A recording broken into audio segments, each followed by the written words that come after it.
Hello বন্ধুরা, welcome back to my YouTube channel twin ব্লকের সকল সদস্যকে স্বাগত জানিয়ে আজকে আরো একটা নতুন ভিডিও তোমাদের সঙ্গে শেয়ার করতে চলে এলাম। তো বন্ধুরা দেখো, দেখতে পাচ্ছ নিশ্চয়ই তোমরা ব্যান্ড-পার্টি, বাজনা, তাসা এগুলো বাজিয়ে কি হয় সেটাও নিশ্চয়ই জানো। হ্যাঁ, ঠিকই ধরেছো, আমরা একটা পুজো বাড়িতে এসেছি আর পুজো বাড়িতে কি কি করলাম সেগুলোই তোমাদের সঙ্গে শেয়ার করব।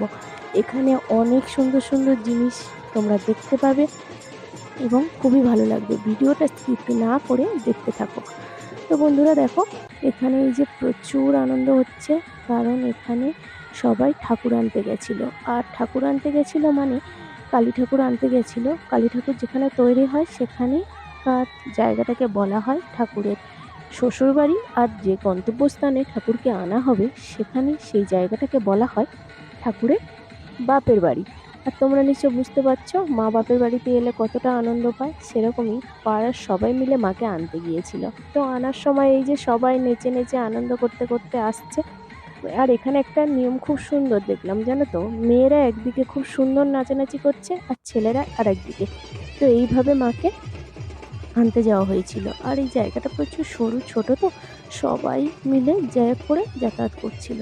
আর দেখতে পাচ্ছ এই যে ঠাকুরের লাইন পড়ে গেছে। এখানে একটা খুব সুন্দর জিনিস রয়েছে, আমার খুব ভালো লাগে যে মা তো পাড়ার জন্য একটা মা রয়েছে, মানে এই যে দেখতে পাচ্ছ ইনি হচ্ছেন পাড়ার মা। মানে পাড়ার মা বলতে এটাই বোঝাতে চাইছি, এটা হলো সরকারি ঠাকুর, মানে গোটা পাড়ার তরফ থেকে, ঠিক আছে। আর তারপরে রয়েছেন আরও অনেক ঠাকুর, তবে সেগুলো ছলন যেটাকে বলা হয়, যে যার মানসিক রয়েছে এবং তাদের মানত করার যে ইচ্ছেগুলো সেগুলো পূরণ হওয়ার পর মা মাকে এখানে ছলন হিসেবে দেন। তো এই যে পরপর দেখো সবাই যে যার ছলন সে যার মাথায় করে নিয়ে আসছে এবং প্রচুর আনন্দ করছে। আর এই যে দেখতে পাচ্ছ প্রত্যেকের ছলনের সঙ্গে সঙ্গে প্রত্যেকের বাড়ির লোকজন রয়েছে এবং প্রত্যেকের বাড়ির আত্মীয় স্বজনরা রয়েছে, মানে ওনার সঙ্গে সঙ্গে রয়েছে। তো এই যে পরপর সবাই আসছে দেখতে পাচ্ছ, আর মা বাপের বাড়িতে আসছে কত আনন্দ হয় নিশ্চয়ই তোমরা জানো। নিজেরা যখন বাপের বাড়িতে যাও বা আসো কতটা আনন্দ করি আমরা নিশ্চয়ই জানো। তো সেরকমই এই যে মা আসছেন এবং প্রচুর নেচে নেচে আসছে, খুব আনন্দ করছিল। আর এটা দেখে আমাদেরও খুবই ভালো লাগছিল। যাই হোক, এরকমভাবে মোটামুটি অনেকক্ষণ, প্রায় 4 থেকে 5 ঘন্টা ধরেই ওনার গন্তব্যস্থানে যেতে ওনার পুরো 4 থেকে 5 ঘন্টা সময় লেগে গেছিলো। তারপরে এখানে এত ভিড় ছিল যে আমরা আর এখানকার ভিডিওটা করতে পারিনি, মানে মা যে গন্তব্যস্থানে গেছেন সেই জায়গার ভিডিওটা আর করা হয়ে ওঠেনি। তারপরে এই যে দেখতে পাচ্ছ সকালবেলা থেকে আবারও তোমাদের সঙ্গে শেয়ার করার জন্য ভিডিওটা স্টার্ট করেছিলাম। আর এখান থেকে স্টার্ট করেছিলাম কারণ এর আগে পাঁঠা বলি এটা ওটা হয়েছিল, তখন আমি ঘুমিয়ে গেছিলাম, এগুলো আর করে হয়ে ওঠেনি। তো এই যে দেখছো বাতাসার ছড়া হচ্ছে। এখানে আরও একটা খুব সুন্দর নিয়ম রয়েছে, বাতাসা এই যে ছড়া, এগুলো মানসিক অনুযায়ীও বাতাসা এখানে ছড়ানো হয় এবং সবাই বাতাসা এখানে যেমন পরিমাণে ছড়ায় তেমন পরিমাণে কুড়িয়েও নিয়ে যায়, মানে এত পরিমাণে এখানে বাতাসা ছড়ানো হয়। বাতাসা ছড়ানো দেখলে তোমরা বিশ্বাসই করতে পারবে না, মনে হবে যেন এখানে জাস্ট বাতাসার বৃষ্টি হচ্ছে, মানে বাতাসার বন্যা হয়ে যাচ্ছে। তো তোমরা একটু ওয়েট করো, দেখতে পাবে। এখানে সবসময়ই অ্যানাউন্স করছিল যে বাতাসাগুলো যেন ধার থেকে দেওয়া হয়, বেশি মাঝখানে না ঢুকে। দেখতে পাচ্ছ নিশ্চয়ই কত পরিমাণে বাতাসা পড়ছে। তো সবাই এইভাবে মোটামুটি বাতাসা কুড়াচ্ছিল এবং আমরা পিছন থেকে দাঁড়িয়েছিলাম। আমিও একটু বাতাসা কুড়ানোর চেষ্টা করছিলাম, কিন্তু ঠিক হয়ে ওঠেনি। মানে আমি বাতাসাটা নেওয়ার আগেই অন্য একজন হাত থেকে কেড়ে নিয়েছিল, ঠিক আছে? তো যাই হোক, বাতাসা কুড়ানোর এই আনন্দটা তো উপভোগ করলাম। কিছু না হলেও একটা দুটো বাতাসা পেয়েছিলাম। আর এখানে এই যে দেখো বাতাসা এত ছুটছিল, আমার মাথাতে শুধু নয় আমার তো পুরো গায়ে টায়ে চারিদিকে লাগছিল। কি করব, তাও ভিডিও করছিলাম। আর এখানে অনেকেরই না মাথায় বাতাসা লাগছিল। বাতাসার মারগুলো যে কি জোর জোর, কি বলবো তোমাদেরকে। তবে আনন্দটা খুব সুন্দরই হচ্ছিল। তো যাই হোক, তারপরে বাতাসা ছড়ানোর পরে এখানে এই যে এবারে ঠাকুর বিসর্জন হবে তার জন্য আবির খেলা হচ্ছিল। তো সবাই এখানে আবির খেলছে, দেখতে পাচ্ছ নিশ্চয়ই। আমি চারিদিকটা তোমাদের সঙ্গে একটু দেখাবো। এই যে চারিদিকে দেখো প্রচুর লোক, এদিকে মেয়েরা নাচছে এবং বক্সের সামনে ছেলেরা নাচছে। আর ওই ভিতরে এত লোকজন ছিল যে আমি আর ভিতরের দিকে যেতে পারিনি।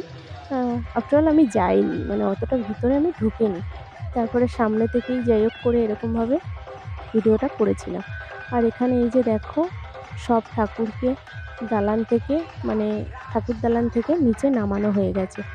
এখানে আরেকটা কথা বলে রাখি, আগের দিন যে ঠাকুর আসছিল, আমি তারপরে যে ওনার গন্তব্যস্থানের কথা বলেছিলাম, এটাই হচ্ছে ওনার গন্তব্যস্থান। এখানে আসার আগে পর্যন্ত প্রায় 4 থেকে 5 ঘন্টা সময় লেগে গেছিল।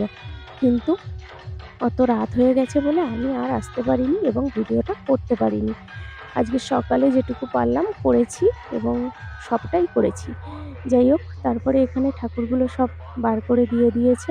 মানে ওদের সবাইকে বরণ করা হবে। আর সবাইকে বরণ বলতে এটাই, মানে পাড়ার যে ঠাকুরটা রয়েছে পুরো, না, ১ম যে ঠাকুরটা, মানে এই যে সরকারি যে ঠাকুরটা রয়েছে সেই ঠাকুরটাকে বরণ করে নিয়ে নেওয়া হয়। তার মানে সব ঠাকুরেরই বরণ হয়ে যায়। ঠিক আছে? প্রত্যেকের ঘটগুলো যেহেতু সামনে রয়েছে, এই একটা বরণেই সবার বরণ হয়ে যায় এবং সবাই সবার ঠাকুরকে মিষ্টি খাইয়ে ঠাকুরকে বিদায় জানিয়েছিল। আর এখানে প্রচুর নাচানাচি হচ্ছিল। এই যে কালো ড্রেস পরা মেয়েটা দেখতে পাচ্ছ, এত নাচছিল, আমি জাস্ট ওর দিকেই ক্যামেরাটা ধরেছিলাম। মানে নিজেরও খুবই ভালো লাগছিল এবং ওর নাচটা দেখে নিজেও খুব আনন্দ পাচ্ছিলাম। তাই ওর দিকে আমি শুধু নয়, অনেকেই ওকে ভিডিও করছিল। যাই হোক, মোটামুটি এইভাবে অনেকক্ষণ থাকার পরে, নাচানাচি হওয়ার পরে ঠাকুরকে এই যে বিসর্জনের জন্য পুকুর ঘাটে নিয়ে চলে এসেছে দেখতে পাচ্ছ। আর সেই সময় না, সত্যি কথা বলা বলে বৃষ্টি এসে গেছিল। তো বৃষ্টি এসেছে তো কি হয়েছে, মনটা ভারী হয়ে গেছিল। এই সময়টা একটা সুন্দর আর দুঃখময় একটা জিনিস, মা চলে যাচ্ছেন, সেটা দেখলে না মনটা প্রচুর কষ্ট হচ্ছিল। আমার মনে হয় আমার মতো সবারই হচ্ছিল। যাই হোক, এরকমভাবে মাকে তো বিসর্জন দিতেই হবে এবং কিছু করার নেই। তো এখানে যে সরকারি ঠাকুরটা রয়েছে, ওই ঠাকুরটা বিসর্জন হওয়ার পরে প্রত্যেকে, সবাই সবার ঠাকুরগুলোকে বিসর্জন করবে।